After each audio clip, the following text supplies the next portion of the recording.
Senator, border security is national security, and the inherently military functions that the Reserve and National Guard in particular perform logistically to support the operations at the border, I think are right in line with preparation for combat operations. Well, obviously, we have a disagreement on that point. Patriots, buckle up, because today we're diving into one of the most disgusting, hypocritical displays of political theater I've seen in a long time.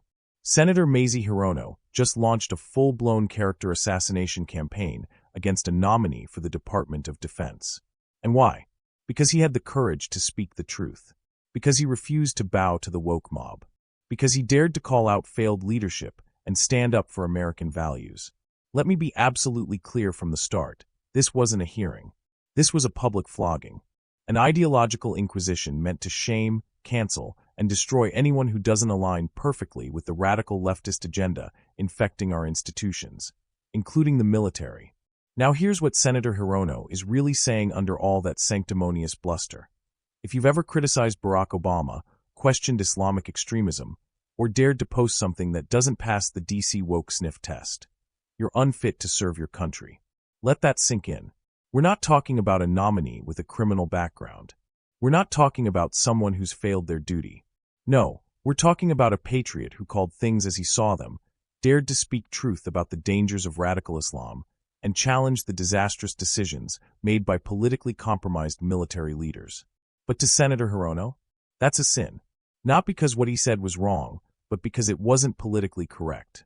Because it didn't toe the globalist, DI-worshipping, America-last narrative they're trying to shove down our throats every single day. Oh, and let's talk about those offensive tweets. Calling Obama a terrorist sympathizer? Not exactly far-fetched when you look at the Iran deal and pallets of cash flown to our enemies. Criticizing Islam? Last time I checked, we're allowed to criticize ideologies in this country. Or is that only true if you're attacking Christianity? They say he promoted conspiracy theories. You mean like when he raised concerns about political purges in our military? That's not a theory. That's happening right now in real time. Patriots are being pushed out while political loyalists are getting promoted. Senator Hirono. Thank you, Mr. Chairman. Welcome to both of you and your families. To ensure the fitness to serve, I asked the following two initial questions of the nominees to any of the committees on which I sit, so I'll ask the two of you. We'll start with Mr. Tata and then go to Ms. Sutton. Since you became a legal adult, have you ever made unwanted requests for sexual favors or committed any verbal or physical harassment or assault of a sexual nature?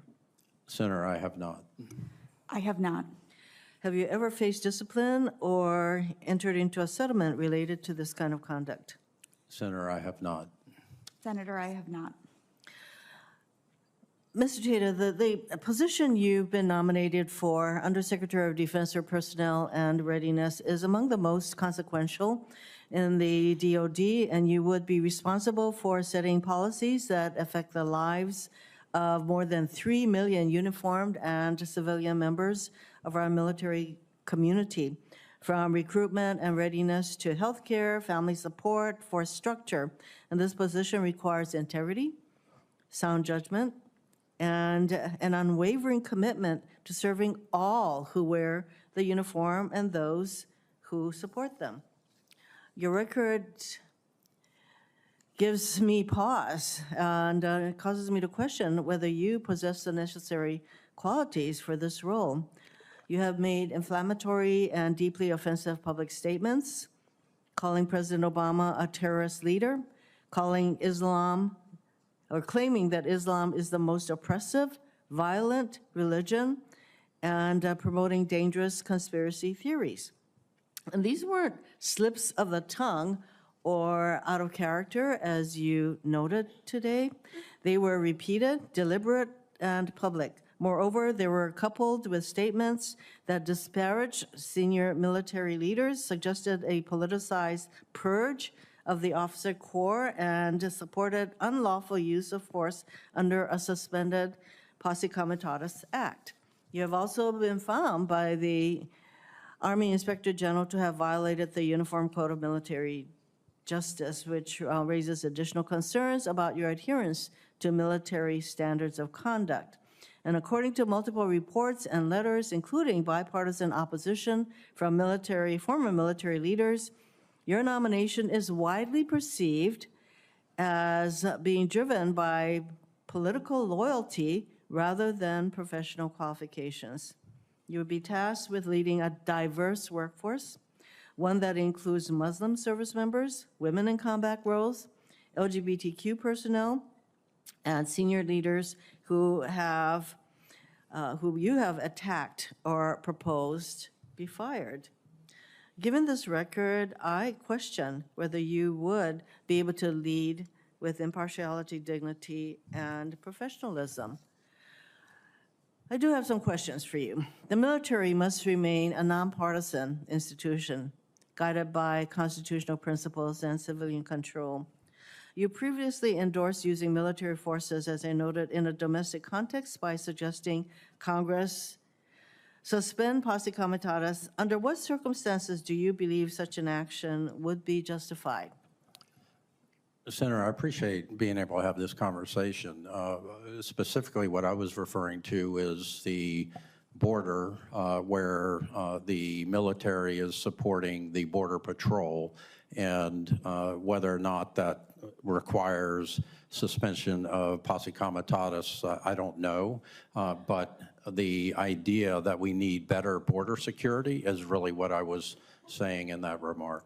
Well, we do have military personnel at the border. In fact, last year, the former National Guard Bureau Chief testified that the border security mission by the military provides no military training value to guardsmen and does not prepare troops for great power competition. A 2021 GAO report found multiple units lost critical training opportunities due to deployments to the border, impairing operational readiness. Wouldn't you agree, Mr. Tata, that sending thousands of troops to the border, not to perform military functions, they're performing civilian functions that one would hope that Homeland Security would be able to do, but wouldn't you agree that this kind of deployment and use of troops negatively affects our military readiness?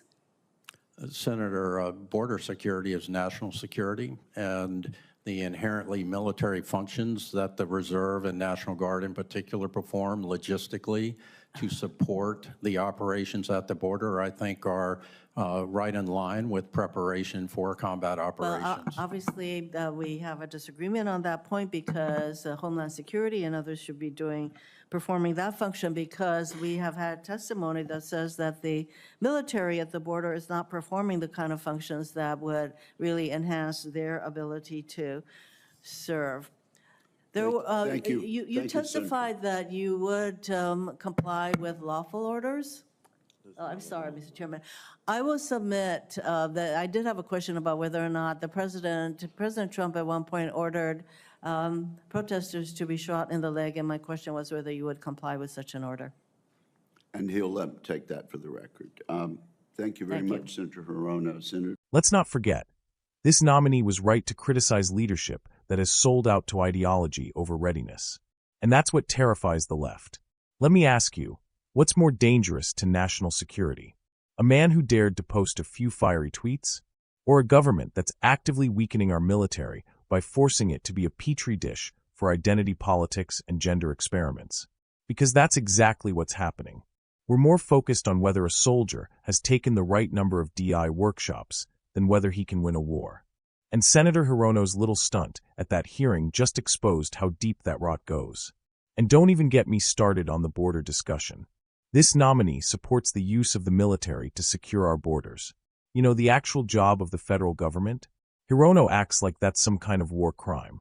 Sorry, Senator, but the American people are sick and tired of fentanyl, trafficking, and cartel violence pouring across our borders while you sit there and lecture us about military readiness. You want to talk readiness? Let's start with defending the homeland. Let's start with getting our National Guard off pride parades and back to protecting American citizens. And then there's the real kicker. Hirono floated this wild accusation about President Trump allegedly ordering protesters to be shot in the leg. First of all, it's laughable. Second of all, the only thing she cared about was whether the nominee would comply with that. No evidence, no context, just political grandstanding. This is not about truth.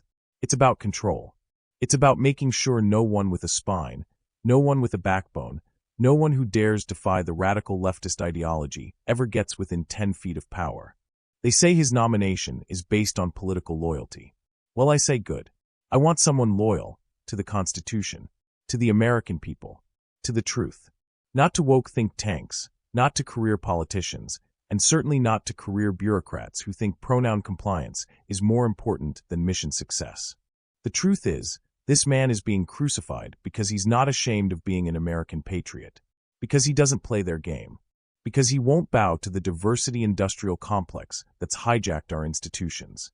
And I say this, if standing for truth, strength, and sovereignty is disqualifying, then maybe we need a few more disqualified heroes in Washington. So to every patriot out there watching, this is why we fight. This is why we speak out. Because the left wants silence. They want submission. But Right View Nation isn't giving them that. We will stand with anyone who defends America first. We will never apologize for truth. And we sure as hell won't be bullied into submission by the likes of Senator Mazie Hirono. Hit that like button, share this video, and tell the radical left, you can't cancel the truth. You can't cancel patriots. And you can't cancel Right View Nation. Until next time, stay loud, stay proud, and stay free.